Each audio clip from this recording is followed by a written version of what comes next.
Two snaps. All right, man. Now it's time for one of our favorite segments. That's right, man. Two snaps. Two snaps, man. Brought to you by the Lux Premier, Birmingham, Lakeshore Parkway. That's right. In Birmingham, Alabama, man. So for this week's two snaps, we're doing it a little different. Yeah. We're going to be doing a little rapid fire. We're going to be talking about a few different films. One of them starting off with Masters of the Universe. Yes, Masters of the Universe. Film directed by Travis Knight. I've had an opportunity to see it. You saw my out of theater reaction. I thought it was a fun film. Starring Nick Galitzine as He-Man or Prince Adam, and starring Jared Leto as Skeletor. That's right, man. Now, quick fast, Skeletor was amazing. Skeletor was awesome. Skeletor was awesome. Skeletor was probably one of my favorite things about the film, man. Yeah, Jared Leto too. actually embodied it. It was very, very campy. Yeah. It was very campy, but it pulled a lot from the actual TV show. Yeah. And the campiness of the TV show. Yeah. And the original cartoon. And it made you feel like, we had somebody tell us recently, it made you feel like a kid was sitting there playing with his action figures. It really, yeah, I can see that, especially at the end, and then how they got their names. Yes, how they got their names. We're not going to spoil it for those who haven't seen it, but I thought it was a really fun movie. And if I had to grade it, which we do, yeah, I would go, man, it was a fun movie. I say this, it was similar in tone to like Marvel films such as like Guardians of the Galaxy and Thor Ragnarok. Yeah. Not saying it was quite as good as those films, but I'd say the tone of it was very similar in terms of the comedy. And then now the action sequences were amazing, definitely, especially with He-Man. They were amazing. But if I had to give it a two snaps, I give it two snaps. Yeah, I think I would too, man, because I mean, I grew up watching He-Man, so it's always going to be great for that nostalgia. And so, yeah, I give it two snaps to myself. Two snaps. All right. So next up, we have Scary Movie. Oh, man. Scary Movie 6. Scary Movie 6. I got a chance to see your out-of-theater reaction. Yes, man. you did. And I got some questions for you. Hit me with them. Now, one of the things you said was, it's a funny movie, but it won't make you laugh. That's right. Now, what does that mean? You said it's a funny movie, but it won't make you laugh. Several people have asked me that since they seen my out-of-theater Preacher Paula would say, that don't make no sense. It don't make no sense. It don't make no sense. And what I mean by that was the fact that you know what the franchise was before. Mm-hmm. You laughed at some of the other movies from that franchise. Mm-hmm. And then this movie did have its moments. Okay.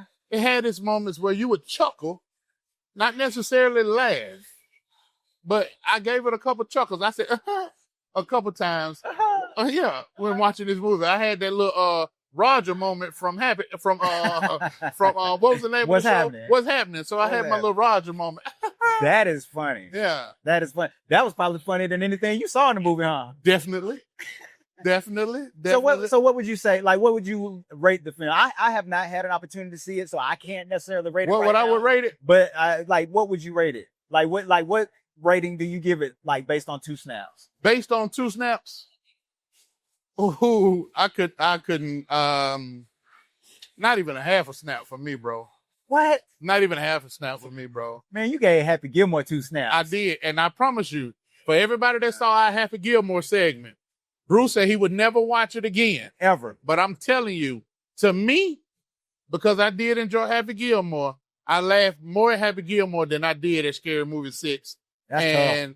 It is tough, because it is what it is, but I'm sorry. I'm happy for the Wayans Brothers and everything that they've done with that franchise. They've made over $100 million. It made its budget the first weekend. Yes, I am so happy for it.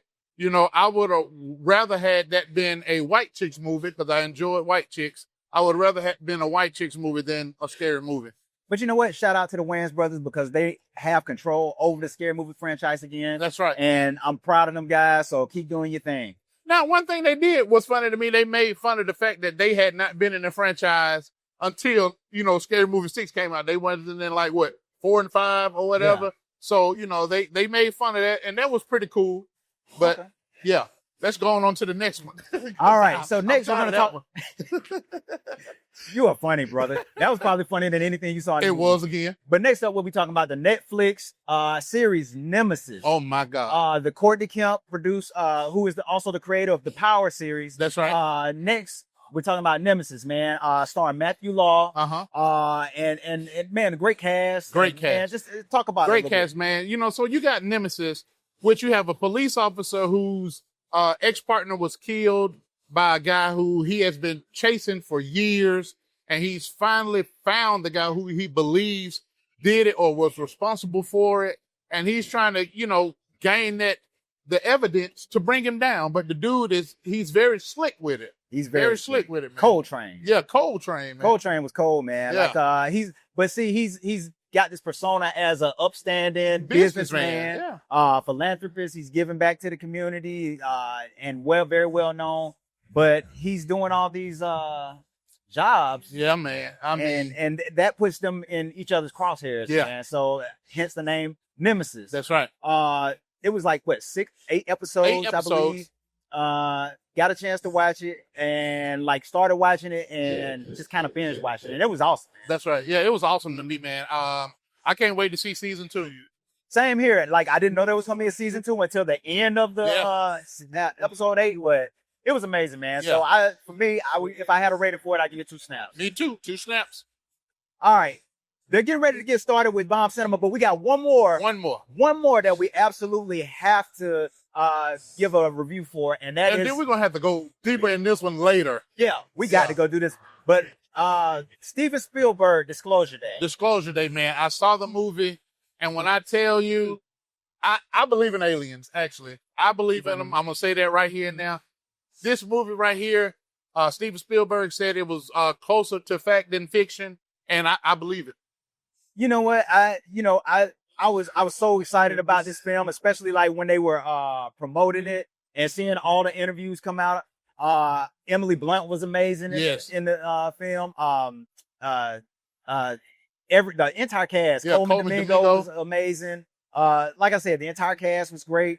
Honestly, I was a little disappointed. You were? I was a little disappointed. Oh, man, I can't believe that. I was a little disappointed. It wasn't what I thought it was going to be. Yeah. I think I had these expectations of what I thought it was going to be. I thought it was, now don't get me wrong. I didn't think it was a bad film at all, but it just wasn't what I thought it was going to be. Now the first hour of the movie, you know, it was a little slow. It had some good action sequences in the first hour of the movie.